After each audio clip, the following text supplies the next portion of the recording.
aí, pessoal, bom dia. Sou o Vitor Leitão, sou um dos sócios da Lema, consultoria de investimentos, com a RPPS, e vou fazer aqui a mediação desse painel onde nós vamos tratar de fundos estressados. Então, medidas saneadoras para esses fundos. Para tratar desse assunto, a gente tem o Daniel Maeda, superintendente da CVM, que faz esse relacionamento com os RPPS, o Rafael Cordeiro, que é da Queluz, aqui representando a gestora. Então vai dar um pouco dessa ideia de como gestor, como é que os gestores têm trabalhado, principalmente a Queluz tem trabalhado com alguns fundos estressados. E o Egílio, que é advogado, então vai falar um pouquinho aqui também sobre a questão na visão de advogado, atuando junto a esses fundos estressados. Então acho que a gente somos 4 aqui, cada um com uma atuação diferente, mas que temos muito aqui, acho que a contribuir com esse assunto para ajudar os RPPS a tocar esse assunto, que é sempre um assunto muito delicado, muito difícil.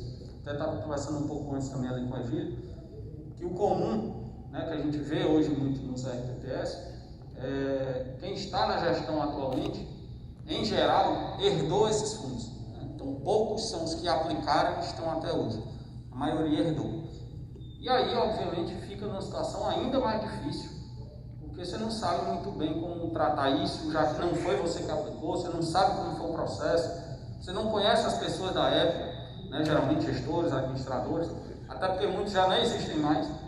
Então, a gente fica sempre numa situação super complicada de lidar no dia a dia com isso. Então, prestar conta com os órgãos de fiscalização, com o conselho, com o comitê, enfim, acompanhar a assembleia. São temas complexos. A gente sabe que, via de regra também, investimento já é um tema complexo, para a maioria dos gestores de RPPS, muitos, acho que a grande maioria não tinha experiência com investimentos antes. E tratar simplesmente, como no painel que eu participei ontem, onde a gente falou de renda fixa, investimento no exterior, com RED, sem RED, fundo de ações, multimercado, então assim, mercados globais, fundos offshore. Então já é uma novidade muito grande para quem está no RPPS. E aí quando você ainda tem que lidar com CCB, com CRI, com debênture, com empresa em processo de recuperação judicial, em processo de falência, a confusão é maior ainda. Então a ideia é que a gente faça aqui um bate-papo. Se quiserem aí depois também fazerem perguntas no final, fiquem à vontade. Então eu vou começar a passar aqui a palavra para o Maeda, e queria, Maeda, se possível, você desse uma visão geral aqui como regulador, como é que a CVM tem atuado, tem se aproximado muito, falo isso porque eu sou regulado também, já há 9 anos na empresa, com a RPPS, e a gente tem percebido muito mais essa proximidade da CVM com os RPPS de alguns anos para cá. Então isso é muito positivo, isso é muito positivo, isso é muito bom. A gente tem mudança de resolução, de regulação, por exemplo, a resolução a gente estampou fraudes, então não tem mais fraude nova. Então a gente já acho que um grande avanço, o mercado mudou. E aí eu queria que você desse um pouco dessa visão geral de mudança. A gente deve passar por uma outra mudança de resolução agora, também em breve, deve vir aí essa resolução nova. Enfim, papel dos gestores dos RPPS, como lidar com isso. E acho que talvez até uma sugestão sua de quem está, inclusive quem está aqui nos acompanhando, que tem fundos desses na carteira, como tratar isso.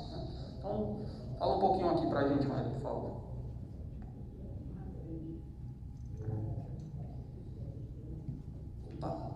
Vou aqui no capoete, não tem muito jeito. Aqui a máscara para poder falar para vocês. O que a gente pode dizer aqui, para contribuir nessa discussão? De fato, uma situação essa dos fundos estressados, bastante sensível, se repetiu aí em alguns players, bastante conhecidos, no mercado, como geradores desses problemas. É verdade tudo isso que o Vitor colocou assim, enfim, em termos de contexto, muito a CVM, não só sozinha, claro, mas em conjunto com a Sprev, em conjunto com o Banco Central, percebam lá que a redação atual da 3922 tem conceitos de Banco Central, principalmente no artigo 15, que são muito importantes, DFN, etc., e em conjunto a gente tem realmente tentado atuar da maneira mais proativa possível, né, para pelo menos evitar, né, que esses problemas continuem aparecendo, ocorrendo.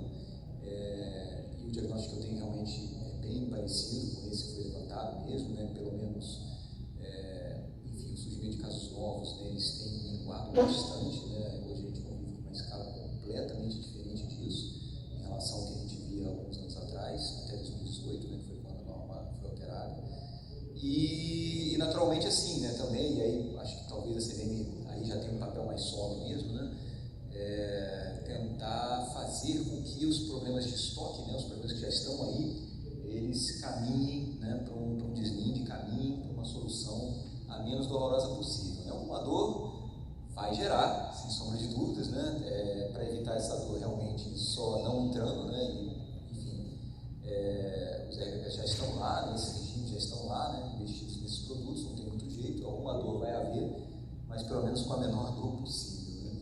O que eu gostaria de deixar assim, né, de pontos, né, para a gente levar aí, né, do evento, né, em relação a isso? Imagino aqui que, né, enfim, todos vocês já tenham alguma experiência com esses fundos estressados, se não investindo diretamente neles, né, e naturalmente não vocês especificamente, mas gestores anteriores, né, como regra. Seja conhecendo alguém do lado, né, um município ali que você viu que investiu, você está acompanhando, vendo a dor de cabeça que ele está tendo, né?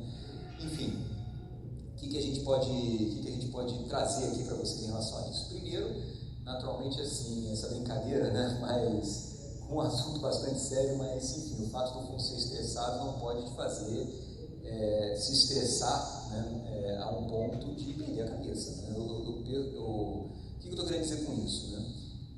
Eu vejo alguns regimes, né, que na gestão do problema, né, entram numa espiral de, enfim, reclamar, e que obviamente é natural, né, tem que reclamar mesmo, né, mas enfim, ele se encerra muito nessa tônica, né, de reclamar e dizer que aquilo, enfim, né, tá ruim, e que ele está preso numa armadilha, etc., né, e o problema em si não se resolve. Então, assim, acho que o que eu estou querendo dizer é que um bom gestor, né, e aí de um regime inclusive, né, ele não se prova só, né, tomando decisões, né, que geram resultado, uma performance positiva, né, e fazem o regime andar tranquilamente para frente. Né. Ele também se prova quando consegue herdar um problema passado de um bom gestor e resolve aquele problema. Né.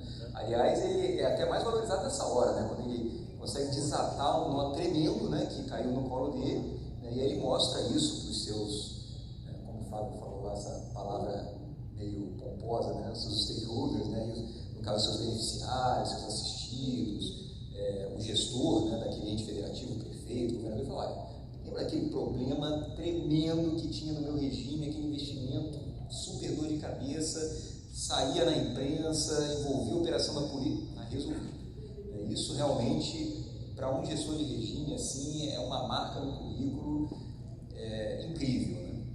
E como é que você chega lá? Né? Existe mesmo um papel da CVM que a gente tem tentado, né, e reforça aqui a colocação que já foi feita, né, um papel da CVM em tentar apoiar, né, os cotistas, né, e os próprios prestadores de serviço, né, que também muitas vezes não são os mesmos de outrora, né, não são aqueles, né, isso não acontece só com o gestor do regime próprio, né, a gente lembra aí, teve muita gente que foi saindo do mercado, né, foi saindo não, né, foi sendo saída, né, foi, enfim, ou passou por um processo de liquidação extrajudicial do Banco Central, e lembrar dos casos da Gradual, da Uno, Investimentos e empresas ligadas, né, ou tiveram seus registros cancelados de ofício pela CVM, né, lembrar aqui o caso da Orla, por exemplo, mais recente, né, dentre tantos outros, né. O fato é que aqueles gestores geradores do problema, isso é uma parte também do que a própria CVM, né, tenta mostrar como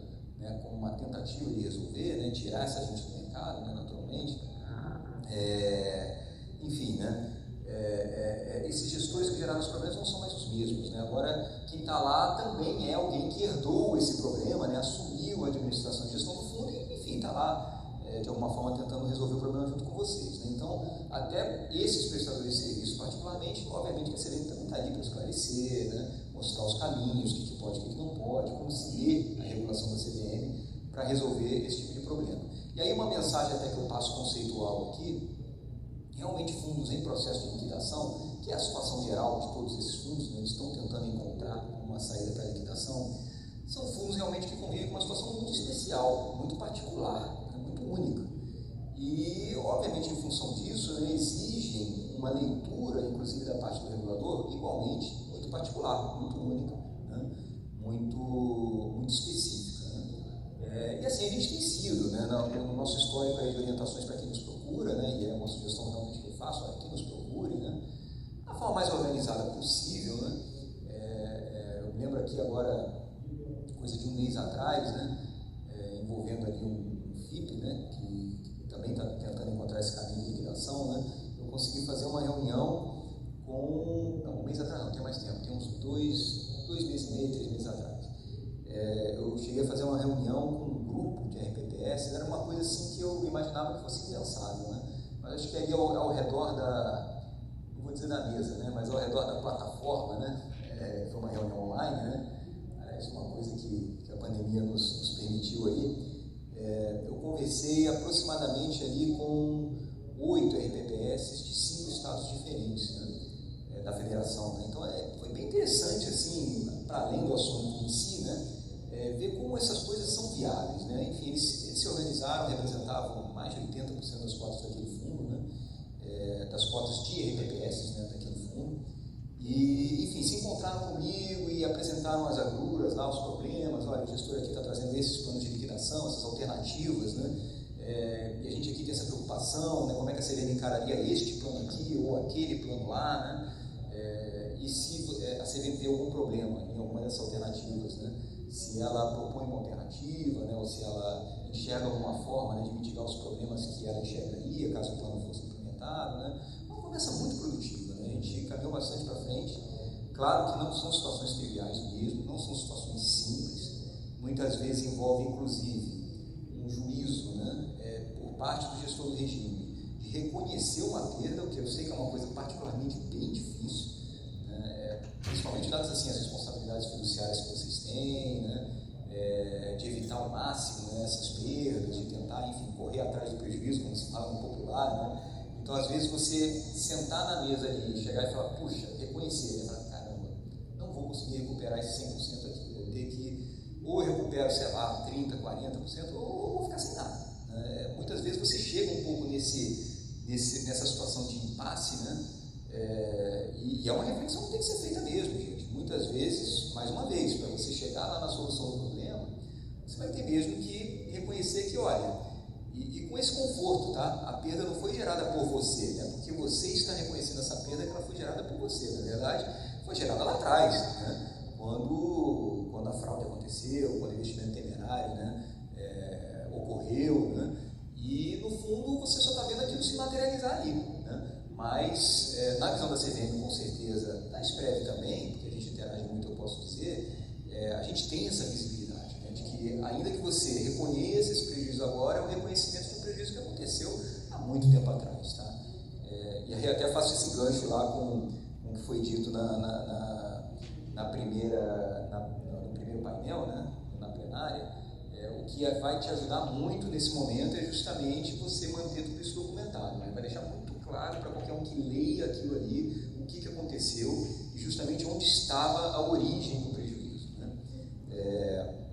Então, volto de novo com aquela, né, recomendação que todos nós três já fizemos, mas ela é muito importante, né? Mantenha tudo documentado, registrado, é isso que vai te ajudar depois na hora de questionamento de um controle externo, né? Então, a CVM tem tentado ser muito proativa, muito responsiva, né, em relação a essas demandas, porque sabe que são demandas muito particulares. Né?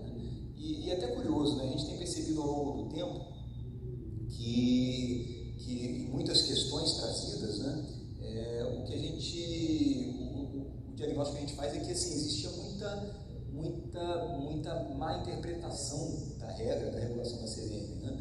Fundos de liquidação, eles convivem com algumas dispensas, assim, conceitualmente falando, que são típicas da situação em que o fundo está. Né? E às vezes a gente recebia perguntas, né, desse gestor novo, desse administrador novo que está tentando liquidar o fundo, que deixava isso muito claro para a gente. Então, olha, poxa, eu estou aqui pensando num processo de liquidação assim, assim, assado, mas eventualmente a carteira vai ficar desenquadrada em relação à regulação. Esse fundo aqui, por exemplo, que é um fundo de renda fixa, né, quando eu liquidar esse aquele ativo, ele vai ficar descaracterizado como fundo de renda fixa. Qual é o problema disso? Ele falou, mas eu não tenho que respeitar as regras de concentração, diversificação da carteira, né, da 555 ali no caso, né, da instrução CVM 555, né, permanentemente. Eu falei, não, assim, uma vez entrando em processo de liquidação, o fundo ele passa a estar dispensado disso, tá, de regras de concentração e diversificação de carteira. Mesma coisa para regras de aplicação e resgate, previsto no regulamento do fundo, mesma coisa para regras de gestão de liquidez. Existe uma série de requisitos normativos que não se aplicam para um fundo em processo de liquidação, dada a própria situação que ele enfrenta, a própria situação pela qual ele passa. Essas coisas perdem o sentido. Ele não é mais um fundo que está correndo no seu dia a dia ordinário, né, de gestão. Né? É um fundo que está caminhando num sentido, né, unidirecional ali de morrer, da morte, né, do seu encerramento. Então são coisas todas que a gente foi conseguindo colocar em prática, foi conseguindo esclarecer, né, para os prestadores de serviços na medida em que eles foram nos procurando. Né? E curioso, a gente vai soltar uma audiência pública revendo, né, a instrução CVM 555, e tudo isso que eu estou antecipando aqui para vocês vai estar previsto lá para deixar isso mais claro, tá? Para os gestores e administradores, o que funciona, o que não funciona, baseado nessa nossa experiência prática, né, no dia a dia com os fundos estressados, na regulação da CVM para fundos em liquidação.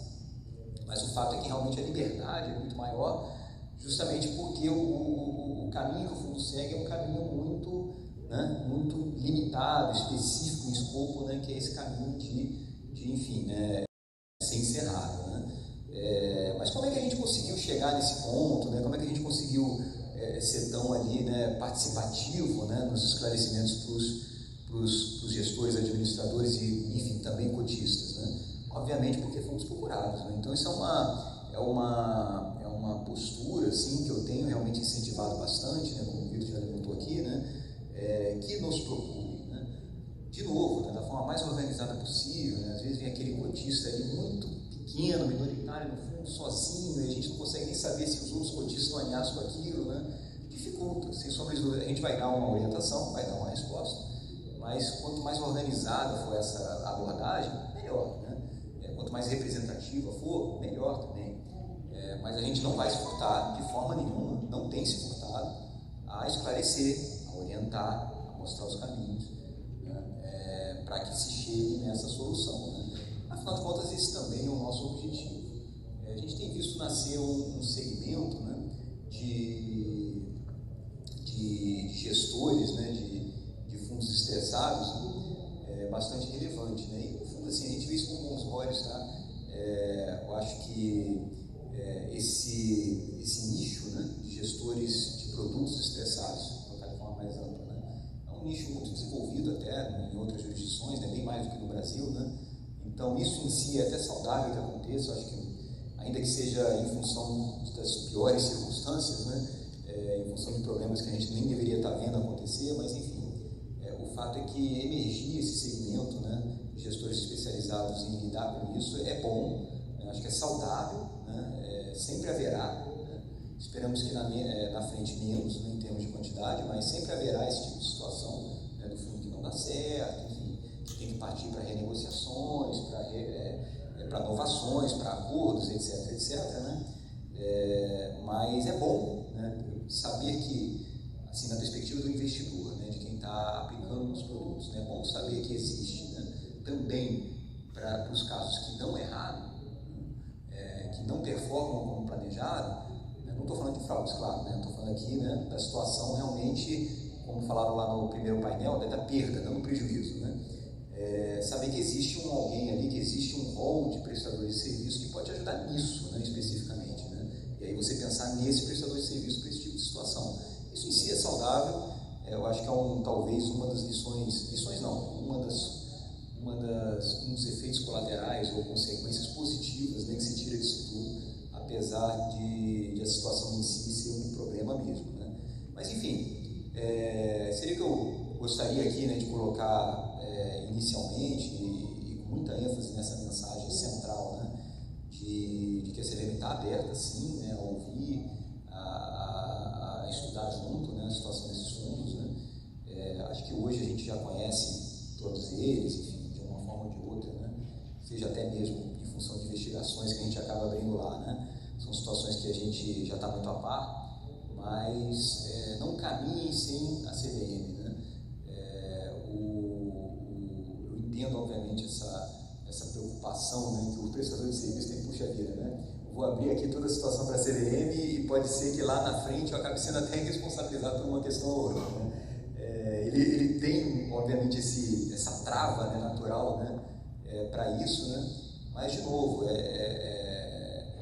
nesse contexto em que a gente vive, né, de gestores e administradores que também estão entrando no fundo agora, com esse propósito específico de resolver o problema, né?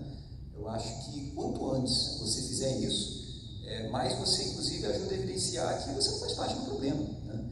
Olha, eu peguei aqui um fundo cheio de problemas, né? Me gerou uma porção de dúvidas, né? Eu já estou vindo aqui de cara, né, procurando vocês, CVM, etc., para a gente discutir, enfim, né? Olha, poxa, eu estou pensando em fazer isso, posso, estou pensando em fazer aquilo, posso, devo, enfim. Isso já na partida vai trazer para a CVM uma perspectiva completamente diferente em relação àquele prestador de serviço e vai ajudar a gente, né, enquanto regulador, a entender e visualizar com muita clareza já na partida, né, que a boa-fé, né, daquele prestador de serviço e a vontade dele realmente de resolver a situação daquele fundo. Então, de novo, essa mensagem é muito importante e agradeço a todos pela atenção e tempo para a minha fala. Vou passar aqui, devolver para o Vitor.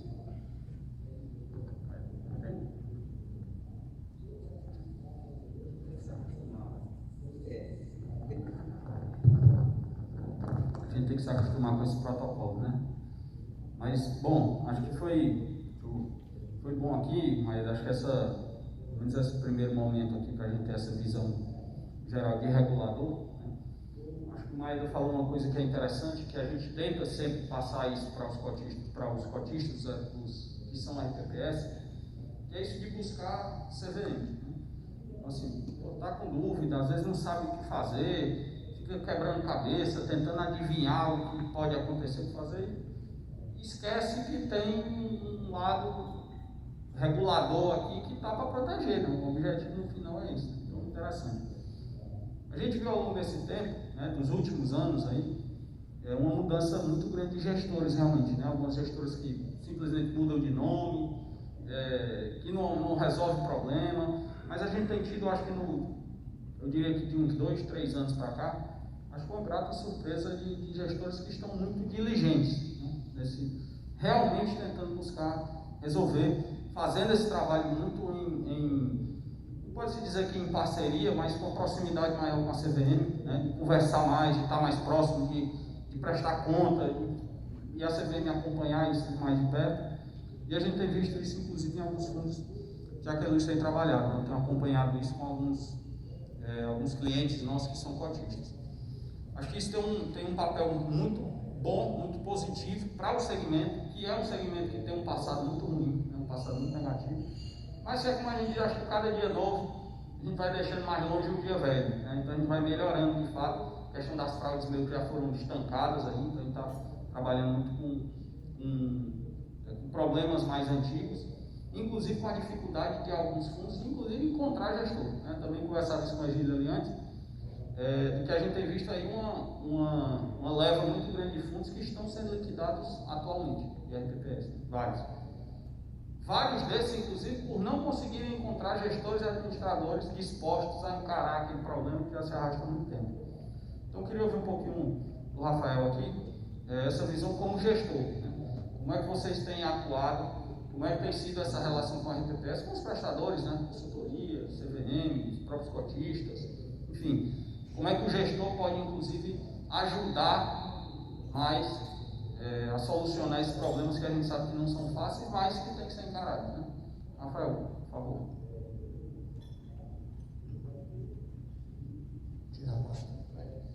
Bom dia para todo mundo, obrigado, Vitor, obrigado, Maeda. Eu vou tentar pegar um pouco dos ganchos aqui que eles deixaram para a gente não fugir muito dos temas que a gente está tratando. E acho que uma palavra que foi bastante usada aqui, que de fato está no nosso dia a dia, é a herança, né? A gente, de fato, sob a perspectiva do gestor, passa a entrar num universo de problemas que estão postos e que a gente invariavelmente recebe pelo menos 2 perguntas junto com os fundos que a gente passa a fazer a administração. A primeira das perguntas tem relação direta com os recursos, né? O que foi feito com o dinheiro que estava aqui, usando aquela expressão do Fantástico, mas é realmente isso. E a segunda é se há alguém que deu causa a essa situação e o que a gente pode fazer para responsabilizar um eventual ou eventuais agentes que tenham dado causa à situação que está posta.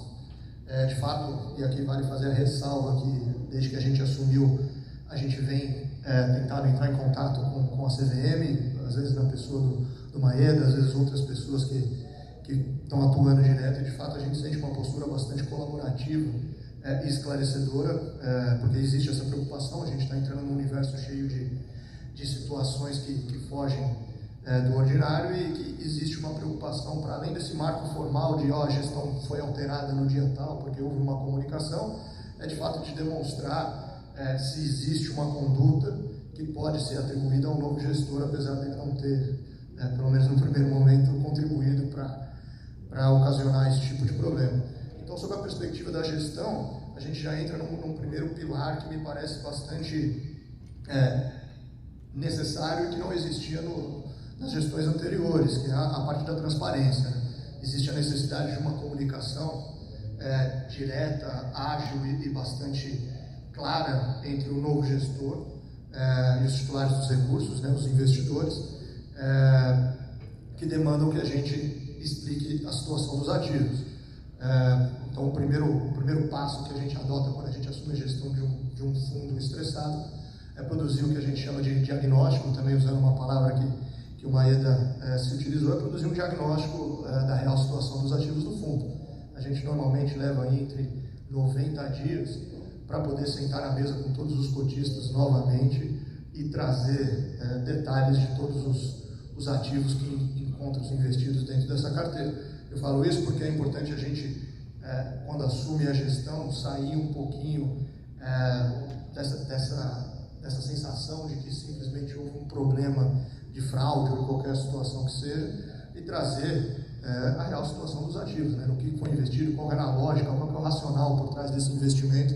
Existe uma possibilidade de se trabalhar esse investimento de alguma forma, existe uma expectativa de recuperação, qual que é essa expectativa, demanda tempo, não demanda tempo, tudo isso porque a gente recebe o fundo com essa missão de responder essa questão e também de, na sequência, colocar esse fundo em liquidação, com um plano de liquidação que seja claro, que seja factível e que coloque o fundo no caminho da solução do problema, ou seja, a gente precisa deixar de ser parte do problema e ser parte da solução dessa situação que está posta. Para isso, a gente precisa traçar cenários que sejam bastante realistas e que tragam para os investidores informações que até o momento, de fato, que a gente vê que nenhum dos investidores tinha. Passado, existe a necessidade da gente colocar em prática um plano de liquidação. Obviamente que a função primeira de um gestor de recursos é fazer com que os recursos investidos e aí confiados produzam receita, né? Maximizar o resultado do cotista.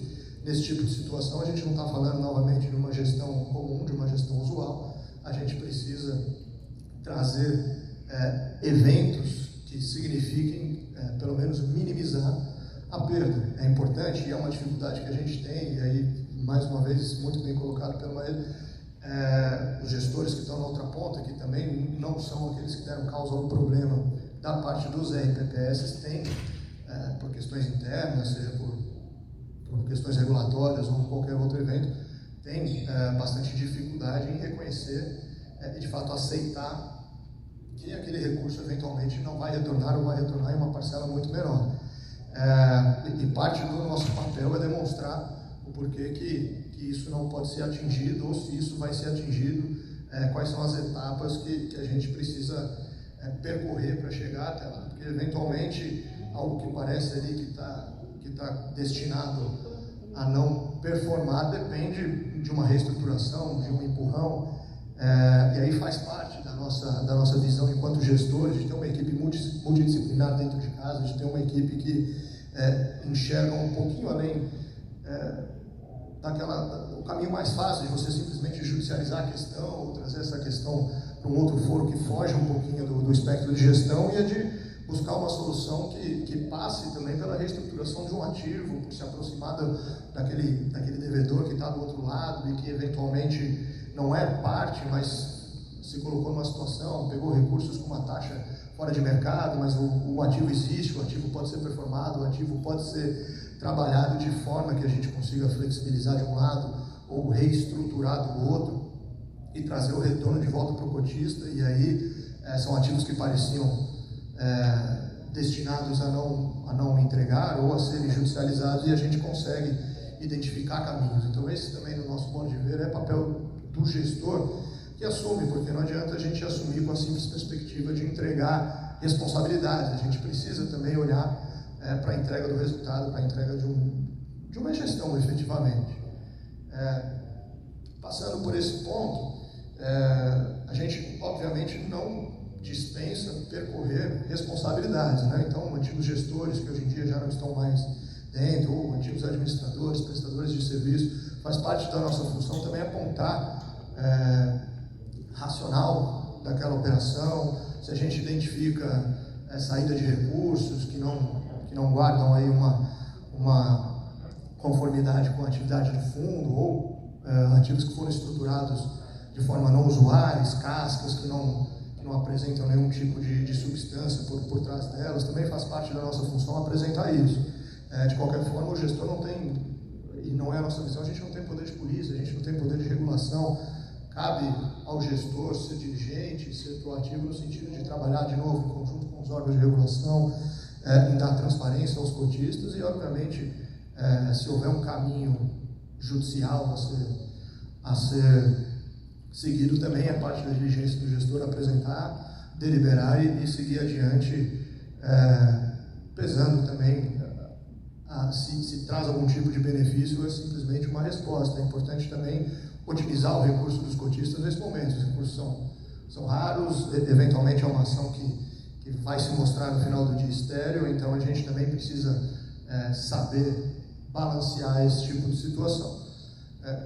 É importante a gente colocar esse tipo de problema na mesa, porque, de novo, a atividade de gestão não pode se pautar simplesmente por um caminho. A gente precisa saber olhar que o problema está posto e que a nossa função é trazer resultados e perspectivas que até então não estavam em cima da mesa. E a gente, obviamente, enquanto gestores, quer mitigar, quer diminuir ao máximo possível a perda dos cotistas.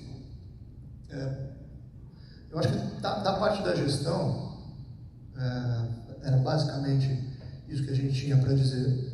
Estabelecer um canal de comunicação, uma relação direta com o cotista, ser transparente, trazer um diagnóstico, trazer a real situação de cada um dos ativos e, a partir daí, fazer uma gestão ativa que busque trazer respostas, trazer parte dos recursos e também apurar responsabilidades, atuando aqui em conjunto com os nossos órgãos reguladores. Obrigado para todo mundo aí. A gente fica à disposição.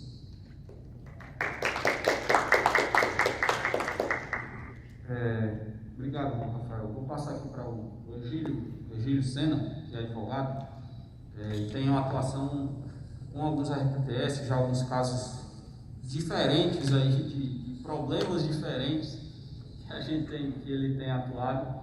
A gente conversou bastante antes ali, e acho que a gente pode contribuir um pouco aí também de como assessor jurídico pode dar esse apoio para os RPTS.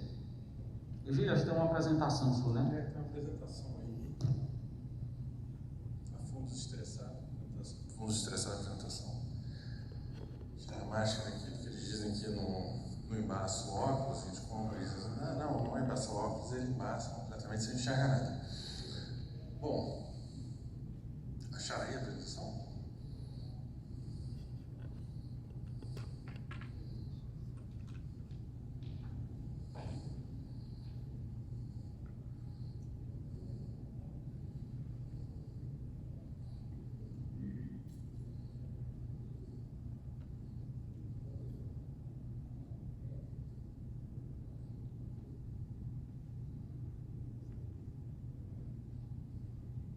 Bem, enquanto eles vão achando lá, eu estou do lado,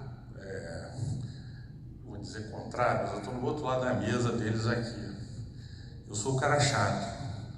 Eu sou aquele que eu não quero saber se a resposta vem da escola austríaca, do marxismo, do keynesianismo. Eu quero saber que meu RPPS precisa de caixa, tem que pagar os beneficiários e cadê o dinheiro? Em tese, estava num fundo, esse fundo, até certo ponto, me dizia que estava tudo ok, o belíssimo dia eu descobri que, por qualquer motivo, e aí é o que é a questão da palestra, ele desapareceu. Bom, fundo estressado, a gente pode... agora está aí. Falar aqui basicamente da caracterização da gestão, que eu não chamo mais de recuperação de ativos, porque prefiro chamar de gestão, e quais são os desafios jurídicos que você tem dentro dessa gestão, que desafio econômico não é comigo. Isso aí deixa pro Leitão, que ele era melhor em matemática do que eu, provavelmente. Vamos lá. Bom, caracterizando aqui o fundo estressado. Tem um fundo em default, um fundo com rentabilidade mínima e os fundos pouco rentáveis ou de rentabilidade meramente contábil. Em default, não precisa explicar muito, né? Não deu. Tá lá, zerou, o cara falou, não tem mais, não tem como, vamos liquidar.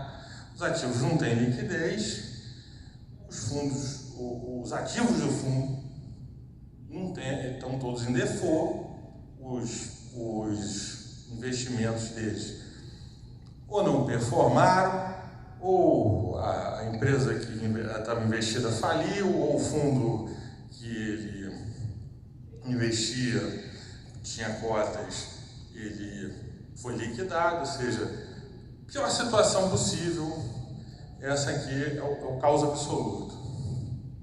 Esse aqui é o engano. É aquele fundo que você acha que não está estressado, mas está. Você não tem essa noção ainda. Por quê?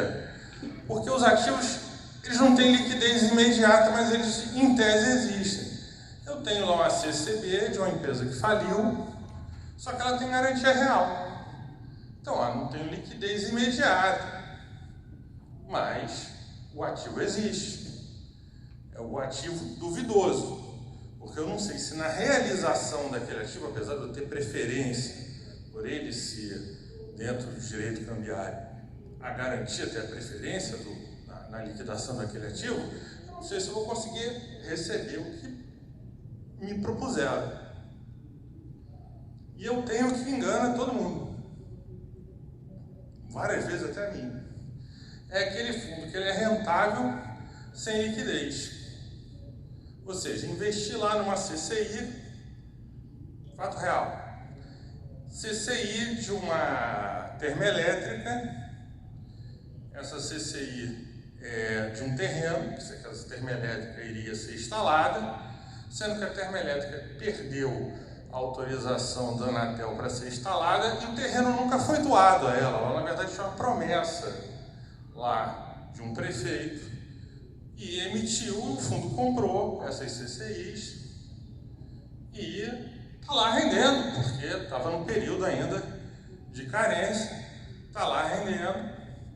E se você, por acaso, não se deparasse com a decisão da Anatel de que estava revogada a licença de instalação ou outorga daquela termoelétrica, você jamais vai saber que aquilo ali não é performado no futuro, esse é um fundo default. Ou seja, a gente classifica isso como um fundo com um risco real e maior do que o estabelecido no regulamento, quando tem um regulamento, que é importante. É sempre importante você ter documentos de um fundo quando você vai investir nele. Isso a gente vai tratar mais à frente, mas quanto mais documentos você tiver do fundo, quanto mais documentos o fundo puder lhe prover, Isso para você, no momento do investimento, isso é essencial, não só numa questão econômica, mas também numa questão jurídica e de uma mera análise lógica se aquele fundo vai ou não chegar ao sucesso. Vamos lá. Qual o meu objeto aqui? O que eu pretendo com isso? A posição do investidor, ou seja, do RPPS. Análise da exposição ao risco e o impacto social disso. Quem trabalha em RPPS que sabe que default de um fundo é alguém que não vai pagar aluguel, alguém que vai passar fome, alguém que vai passar uma dificuldade grande, vai se tornar um peso para a família, ou às vezes ele é o esteio da família e deixa de ser.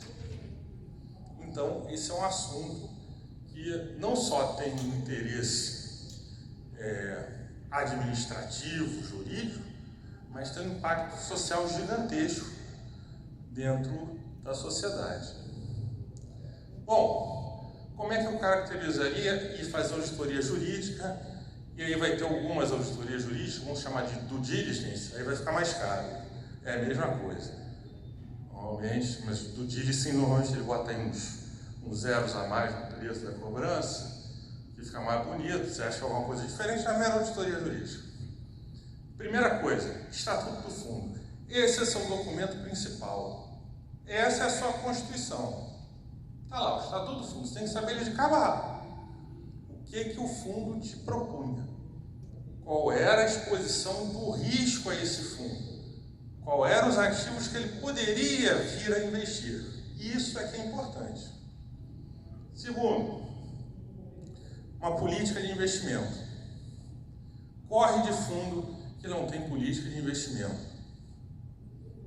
Se ele não tem política de investimento, como é que você vai cobrar ele depois por um investimento que você considerou mal feito? É mal feito baseado em quê? Se não estava especificado no estatuto, não tinha política de investimento. Depois, quais os ativos investidos? Você tem que ser proativo. Não é porque você deixou o dinheiro no fundo que agora o problema é do gestor, não. O problema é teu porque o dinheiro é seu. Está no fundo, mas o dinheiro é seu. E se o gestor fez o investimento, você tem que ver que ativo foi investido. Por que ele investiu? Está dentro da política de investimento? O Estatuto do Fundo permitia? Isso te evita uma série de problemas, porque depois que deu default, aí é briga. Aqui você vai evitar uma briga ou uma perda. Relação entre cotistas e ativos. Isso a CVM 578, graças a Deus, deu uma resolvida boa, porque até antes da edição dela, você tinha vários fundos. Isso acontece ainda de forma disfarçada, eu estou até conversando aqui com o Leitão sobre isso, mas você tinha fundos em que claramente você tinha cotistas entes públicos e você tinha cotistas privados, que eram a maioria, e eles acabavam utilizando o dinheiro do fundo dos investimentos que eles coordenavam. E na hora da votação e da apresentação de relatórios, eles eram os diretores das empresas e eram a maioria no fundo. E aí você ficava lá, pulando, reclamando, mas via a votação, mantém, eles tinham a maioria dos votos. A 578 criou o conflito de interesse, isso é importante, mas mesmo assim, sempre é importante você verificar que no momento em que o ativo, você se investe no ativo, se tem relação com algum cotista, direto ou indiretamente. Pode ser que isso não crie prova nenhuma, mas você deixa guardado lá no seu arquivo aquela relação, aquela possibilidade de relação entre aquele indivíduo e o ativo investido. E por último, ata de assembleia de cotistas, tem que ter todas. Saber quem falou o quê, de que forma, e acima de tudo, conferir se aquilo que você pediu para consignar na ata está ali. Por incrível que pareça, várias vezes, 4, 5 horas de discussão, se resume a 3 parágrafos. E não está ali o cerne de várias questões que foram discutidas durante aquela assembleia, que pode ter sido uma assembleia decisiva para o futuro daquele fundo. Bom, coisas que você tem que saber. Legislação da CVM. Não adianta você chegar aqui para o Maeda e falar, ir lá na 7 de setembro e falar, Maeda, me roubaram. Ele vai falar, olha, a delegacia da área que é a primeira DP. Roubo não é com ele. Você tem que entender qual é a atuação dele e até onde ele pode atuar. Então você tem que saber como, até falar com o gestor, você tem que saber até onde você pode falar com o gestor, o que você pode cobrar dele. Tem indivíduo que não sabe a diferença entre o administrador fiduciário e o gestor. Ele vai cobrar do gestor uma série de documentos que você pega lá 555, lá no artigo 90, lá no inciso 1º, mas não é com ele, é com o administrador. Quando são a mesma pessoa, ótimo. Quando são 2 instituições diferentes, você pediu para a pessoa errada, perdeu tempo, ele não vai te responder e você, obviamente, está ali bancando papel de bobo. Resolução CMN 3922, todo mundo tem que saber de cabeça, né? Senão desenquadra daquele problemão lá junto com a Previdência. As instruções normativas da Secretaria de Previdência, a lei de sociedade anônima, se você tiver investido ali no FIP, legislação cambiária e forma, isso aí é porque eu dei aula de títulos de crédito, aí, sabe, fica botando um nome bonito para legislação sobre títulos de crédito, ou seja, você tem que saber o que é uma CCB, CCI, como cobrar, como é que ela pode ser emitida, de que forma ela pode ser emitida, se a emissão foi correta, se não foi.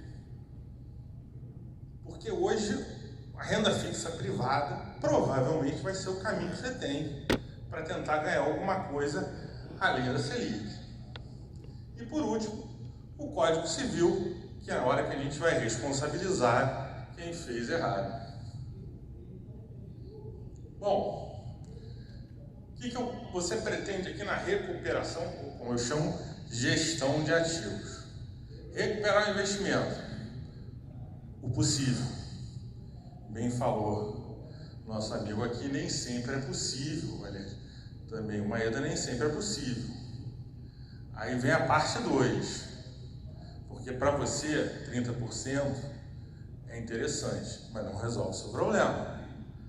Analisar a responsabilidade. Agora, como você vai analisar a responsabilidade?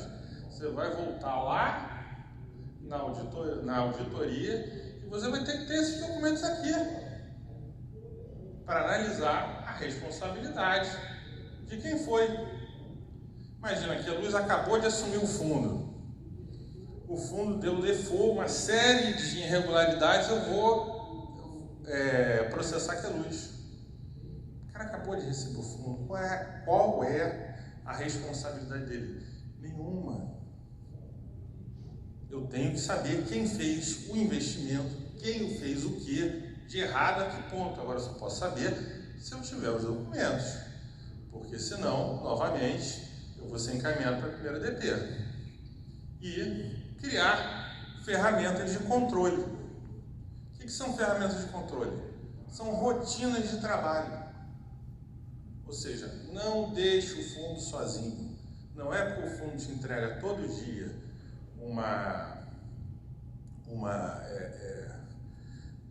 te entrega todo dia a posição dele com a evolução das cotas, que está tudo bem, está tudo ótimo.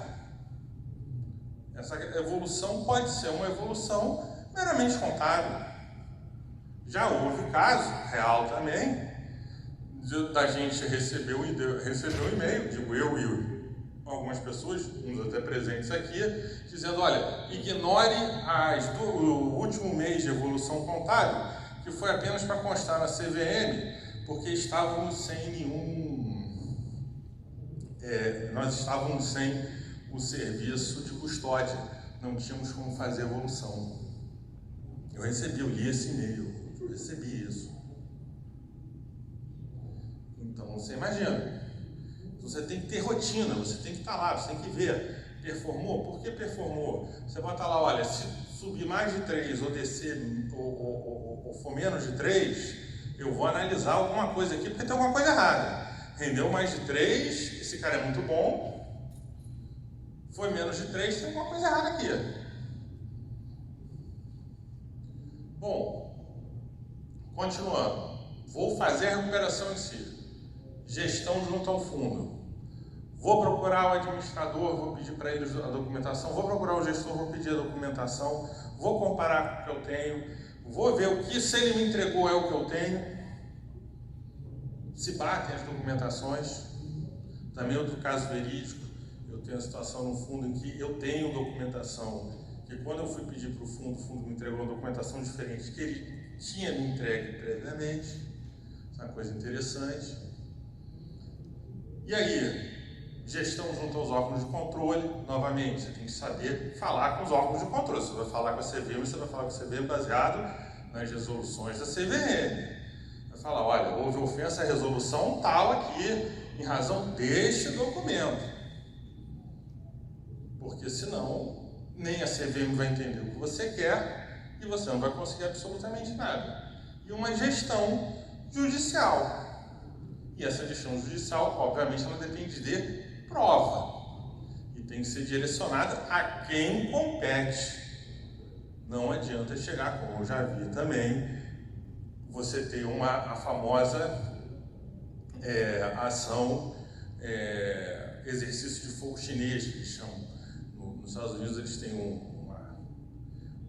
no exército americano eles chamam de exercício de fogo chinês, é quando você atira para qualquer lado.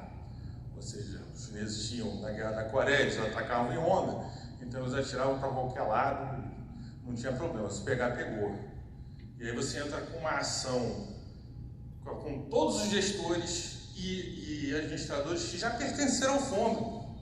Você vai lá do primeiro da criação do fundo até o atual. Arrola todo mundo. Agora, por quê? Você não sabe. Você arrolou todo mundo porque você tem que dar uma resposta porque o seu fundo está em default e você nem sabe porque ele está em default. E nós falamos o seguinte, responde vocês aí. É todo mundo culpado. De quê? Sobre qual motivo? Qual é o seu embasamento jurídico? Tudo tem que ter tem que ter alguma base. Você tem que responsabilizar alguém dentro da responsabilidade dele. Não adianta fazer cirurgia exploratória com processo, porque o máximo que você vai conseguir é uma inépcia no seu processo e uma perda de tempo. Bom, vou analisar a responsabilidade de quem? Prestador de serviço do fundo, se eles prestaram quem prestou de forma correta e quem não prestou, empresas ou os ativos investidos, se essas empresas ou ativos eles eram desde o seu início lícitos ou já tinham uma má-fé ou durante o percurso aconteceu algo e não lhe foi informado, e as responsabilidades internas, que é aí onde pega. É saber quem de dentro da sua própria instituição deixou de fazer o trabalho. É ruim quando é você mesmo.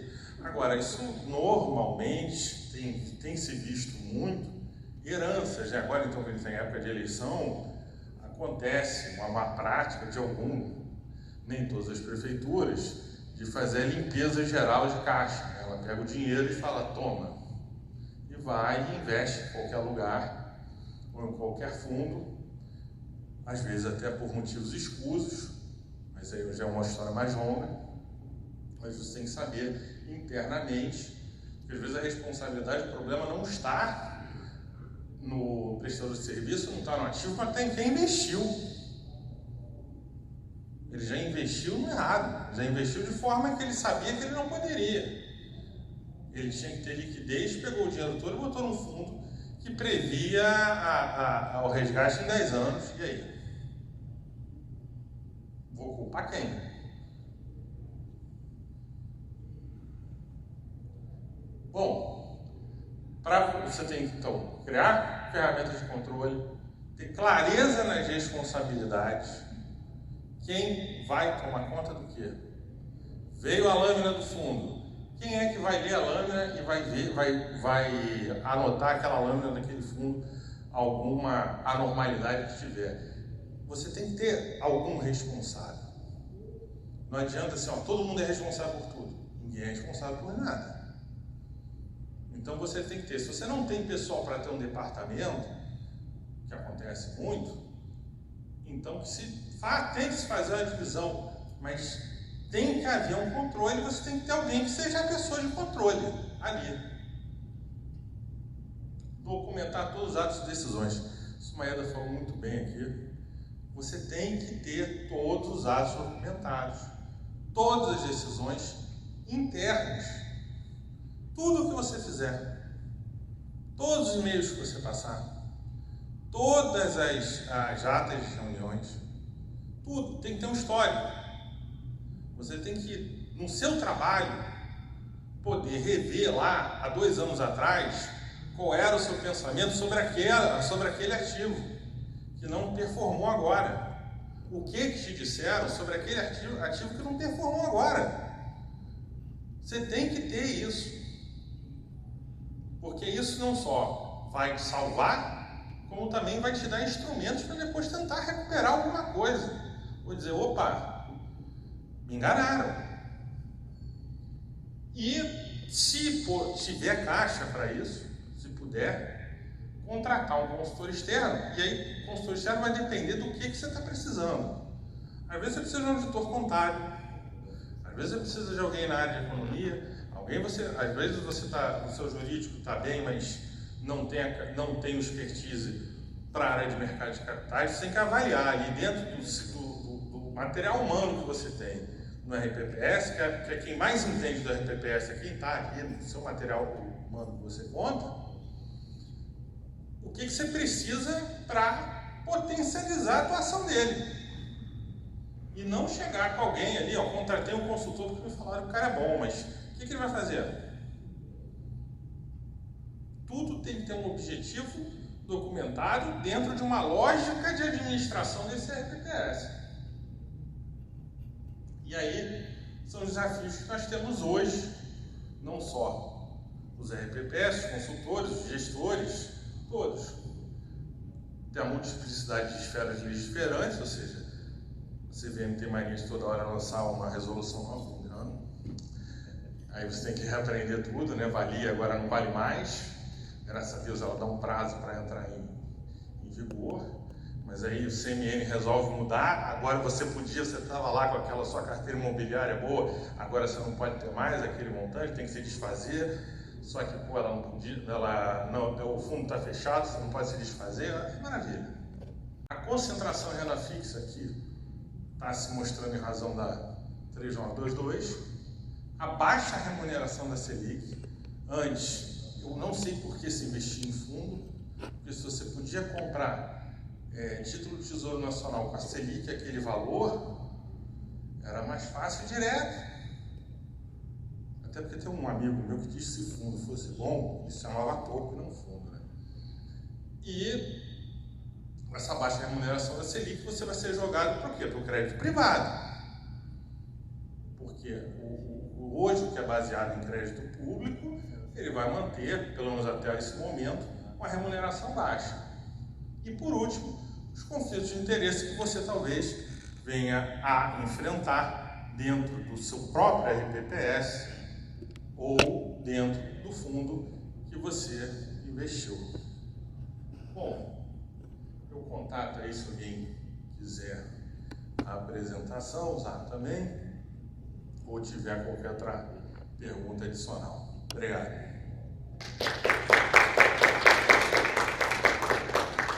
Egílio, obrigado pela apresentação, acho que foi muito boa. Eu peguei 2 pontos aqui que eu queria só rapidamente comentar, que até não necessariamente dizem respeito à questão de fundo estressado, né? A legislação ela está para ambos.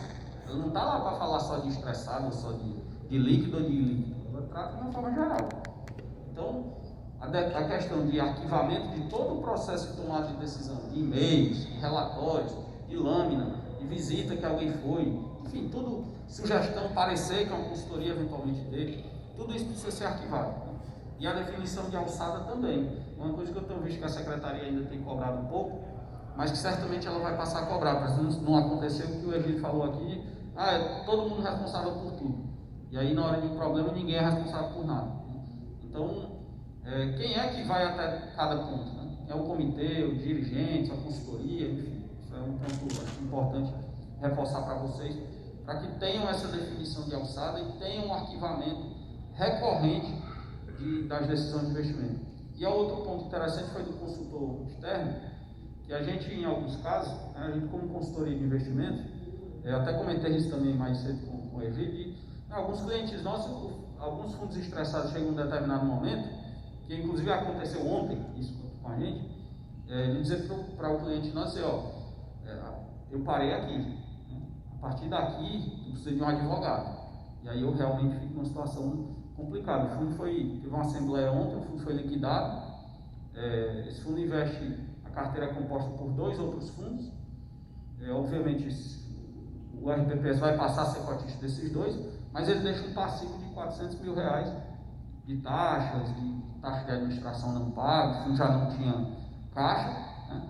Então ficou com essa conta e digo, tem 20% do patrimônio desse fundo, certamente se esses caras vão vir buscar isso aqui, você vai ter problema. Então assim, eu não consigo te ajudar com isso, infelizmente, né? Então você precisa de um advogado, e aí não é o assessor jurídico previdenciário, né, que todo RPPS tem. Você tem alguém que efetivamente entenda isso, conheça e vai atuar em cima disso. Então é um ponto realmente importante você saber que não é porque o cara é bom eu vou contratar, mas para quê, né? Ele está aqui para quê? Eu vou usar ele até que momento? A partir daqui eu preciso ter alguém especializado nisso. Então esse é um ponto interessante também, para que geralmente a gente, como nesses fundos estressados, a nossa atuação é muito conjunta com o advogado, né? Então a gente faz esse trabalho, é importante também definir isso. Mas enfim, um ponto importante aqui, aí acho que eu queria até perguntar aqui pode ser para o Maeda e para o Rafael também. A gente vê muita assembleia de fundo, embora a convocação parta do administrador, mas obviamente o gestor está sempre muito envolvido também, e a gente vê uma baixa participação dos cotistas. Então isso é muito comum. Primeiro você tem que ter o cuidado e a diligência de participar, a gente sempre sugere isso para todos os cotistas, embora não foi você que aplicou, você tem que participar de todas as assembleias, tem que estar ativamente lá, tem que saber o que vai ser deliberado, e aí a gente tem essa dificuldade muito grande, né? O que é que isso de fato gera de impacto? Acho que para o Rafael primeiro. O RPPS não participa, você convoca uma assembleia, de novo, eu sei que é um papel mais do administrador, mas o gestor é atingido nisso também, não consegue exercer esse trabalho, às vezes em função disso, né? O que sugerir para os RPPS? Então, o que a gente pode dizer da importância dessas assembleias, principalmente em fundo estressado? Eu acho que é uma ótima pergunta. No meu modo de ver, está dentro do escopo de atuação do gestor também. Faz parte da atuação do gestor esclarecer e direcionar, de certa forma, o que vai ser discutido. De fato, a não participação dos RPPS impede a esses cotistas que atuem ou determinem ou mudem a rota de direção do fundo que está sendo tomado. Existe também pouco preparo pré-assembleia, entra muito nessa parte de se preparar, de conhecer o histórico do ativo, de remontar o processo de investimento para poder saber o que está sendo deliberado, sobretudo em planos de liquidação que são apresentados de forma bastante superficial e que não trazem para os cotistas os elementos necessários para a gente chegar naquela convicção que está sendo apresentada dentro de um plano de liquidação. Ontem a gente teve um exemplo que ilustra isso de forma bastante clara.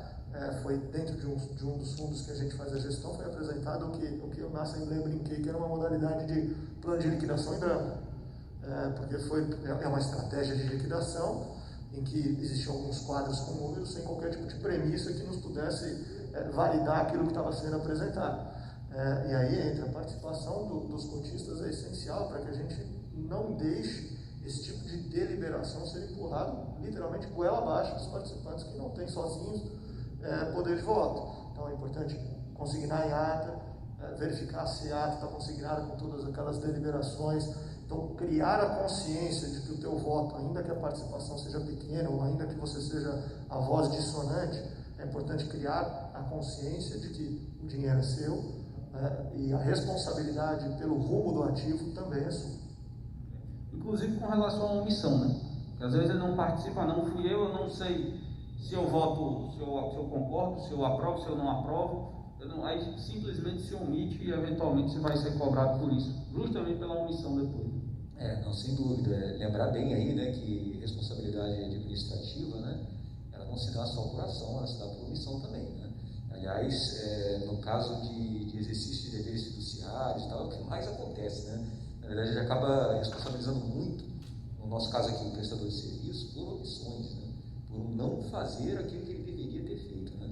Mas é muito interessante porque esse seu ponto, Heitor, ele tem muita conexão com o que eu coloquei lá na minha fala, né? Não sei se vocês vão lembrar lá aquela tônica do cotista que só reclama, né? Às vezes a gente chega a receber umas reclamações de RP, pessoal, que absurdo essa ata aqui do mês passado, o que eles deliberaram. Aí você vai olhar e nem foi na Assembleia. Aí você, caramba, rapaz, mas que difícil, né? Assim, olha, pelo amor de Deus, gente, não deixe isso acontecer, entendeu? Assim, o fundo, acima de tudo, ele é seu, né? Então, se o assunto é complexo, procure ajuda, mais uma vez, né? O que está sendo colocado como pauta de deliberação é complexo, procure ajuda para se informar. Procure outros cotistas. Eu ainda vejo, em certos fundos eu já percebo uma coesão maior, mas eu ainda vejo muita dispersão, né? muita falta de conexão entre cotistas que têm um interesse comum. Então, assim, se reúnam, conversem, se alinhem e compareçam em massa nessa Assembleia. Sozinho você pode não ter força, mas em conjunto com outros cotistas que comungam do seu interesse, você passará a ter. Então, isso é fundamental também. Eu ainda sinto que ainda falta esse nível de interação, conversa, coordenação entre cotistas. Isso é muito importante.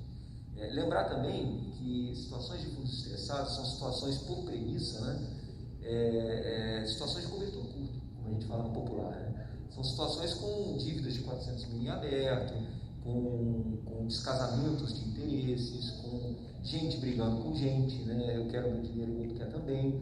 Então, fatalmente, se você não for numa assembleia de cotistas para discutir temas tão sensíveis como esses, haverá um outro alguém com interesse oposto ao seu que estará lá, né, e vai votar contra você. Então, assim, é realmente muito importante a gente ter essa noção, né, de que é uma ambiência realmente inevitável isso, né, de muita briga, muita contraposição de interesses mesmo. E então, especialmente nesse tipo de fundo, se você não comparecer a exercer seu direito, o prejuízo é quase certo, né? Então, assim, muito cuidado realmente com isso. É um tema assim, extremamente sensível e remete muito ao que eu estava dizendo mesmo. Olha, não fica só reclamando não, gente. Você tem que participar da solução, você tem que tentar, ainda que em conjunto com outros cotistas, né, encontrar o melhor caminho para aquele fundo, né? Isso é um papel seu mesmo. Tem um caso interessante, mas a gente tinha acho que 3 clientes que eram cotistas do mesmo fundo, o fundo já estressado. E a gente, em algum momento, em algumas assembleias, né, percebeu que as pessoas iam e você tinha abstenção, você tinha concordância e você tinha discordância. De cotistas que tinham o mesmo objetivo. Então, naquele dia, eu peguei, isso foi em 2018, 2017. A gente disse, vamos começar a pegar aqui, passar uma listinha aqui de todo mundo, contato e tal. E aí eu tomei a iniciativa, eu criei um grupo de WhatsApp com os cotistas. Em 2018 a gente convocou uma reunião de cotistas, não era assembleia, era reunião de cotistas. Para que todos se conhecessem, a gente trocasse ideia. Veio o presidente da empresa investida para falar um pouco da situação, tá? A gente fez esse bate-papo. E a partir dali a gente passou, primeiro a compartilhar a informação pelo WhatsApp, que é muito mais fácil, só os cotistas, né? E sempre marcar antes da assembleia, 1 ou 2 horas antes, a gente chegava, reunia, batia um papo, fechava, isso já vinha sendo conversado antes, e as assembleias passaram a ser todas por unanimidade, as decisões, né? Obviamente, eventualmente você tinha alguma discordância, mas em geral todo mundo sabia o que todo mundo ia votar, inclusive os cotistas mandando procuração para outros cotistas. Eu não vou poder ir, mas a gente já se conhece, sabe que a votação é assim, então eles todos se ajudavam, inclusive. Infelizmente, um desses cotistas, a gestão mudou do RPPS, e a gestão nova entrou com um processo contra o fundo e bloqueou o dinheiro que tinha do fundo. Veja que maluquice. Então bloqueou o dinheiro da conta do fundo, que já estava combinado com os cotistas a contratação de auditoria e algumas coisas para o fundo. Agora bloqueou. Moral da história, em resumo, o fundo foi liquidado, agora recente o dinheiro continua bloqueado. Você vê que loucura que é uma pessoa só nadando contra a maré. Está todo mundo indo para um lado e vendo um cara para o outro, desarruma tudo que tinha sido combinado. Né? Então, assim, você tem situações que realmente essa questão, eu até tinha anotado aqui, que é esse ponto da união bicotista. Né? Vocês têm que entender que todos estão no mesmo barco. Todo mundo que está ali quer a mesma solução. Eu quero o dinheiro de volta no prazo mais curto possível. Então não adianta ficar cada um puxando para um lado. Então esse eu acho que é um ponto realmente de destaque, que eu acho que aí, principalmente aí entra um ponto até o outro que eu tinha anotado que a Maeda falou, de procurar a CVM de uma forma organizada. Eu acho que parte daí. A gente está um grupo aqui que todo mundo quer fazer a mesma coisa, como você falou até numa reunião online. Mas enfim, até aqui para a gente, pelo horário, eu queria passar aqui para vocês, acho que poderia começar aqui com o Egílio, para a gente fazer aqui considerações finais, para a gente já ir para o encerramento. Bom, só queria aí agradecer a Neprem e também aos demais debatedores aqui. Foi um aprendizado muito bom. Hoje, até poder ver essa diferença de visão, né? Porque, apesar de estar lidando com a mesma coisa, a gente está, não digo lados opostos, mas estamos em cadeiras diferentes da mesma mesa, né?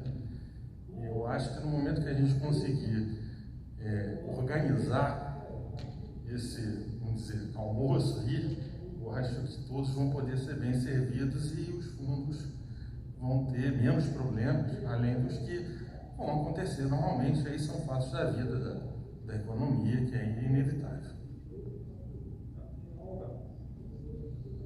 Também agradecer a participação de todos, a paciência e o tempo de todos vocês que nos ouviram e exatamente deixar essa mensagem de que a gente precisa, do lado de vocês, enquanto titulares dos recursos, participarem ativamente, lembrar que os prestadores de serviço são prestadores de serviço e, na verdade, vocês são os nossos patrões, e cobrar, participar ativamente, entender o histórico, entender a história, e não deixar o barco correr para depois tentar verificar o que aconteceu. Então, usem e abusem das ferramentas de comunicação que a gente tem, estabeleçam os canais e mantenham os olhos atentos para o rumo do dinheiro de vocês.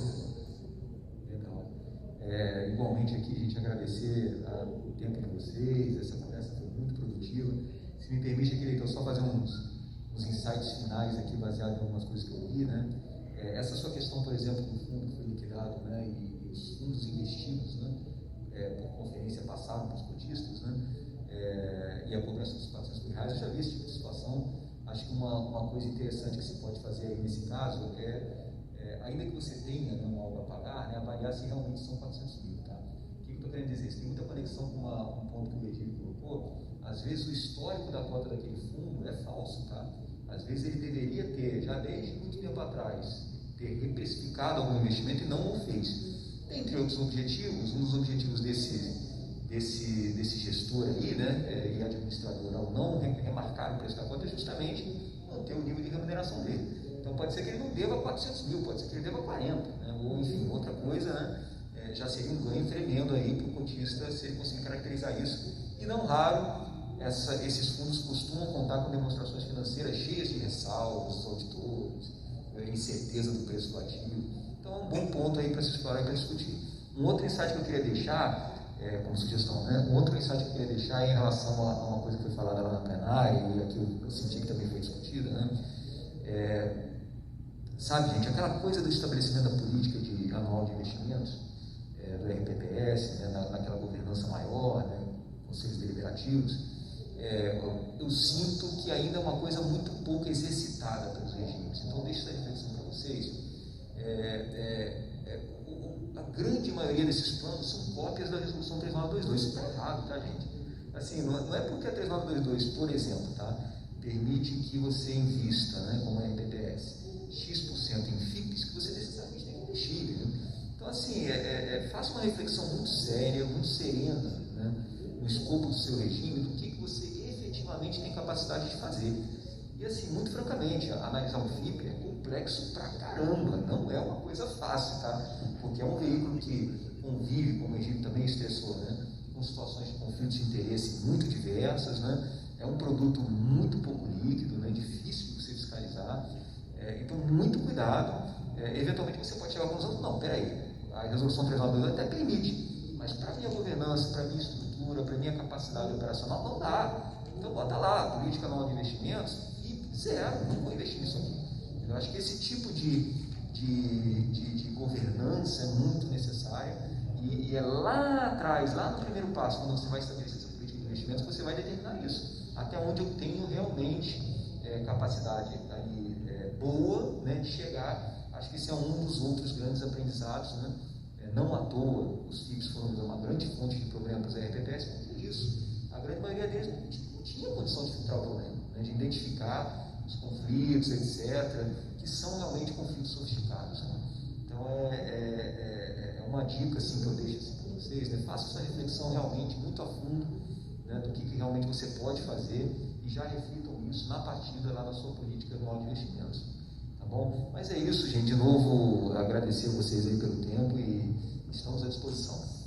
Bom, então aqui é Gílio Sena, advogado, consultor jurídico, né? Daniel Maeda, CVM, Rafael Cordeiro Queluz, agradecer aos três, a vocês, a Neprem, né, em nome do Eliomar aqui também.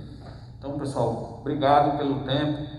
Estamos à disposição de vocês aqui também para o que precisar, tá bom? Valeu.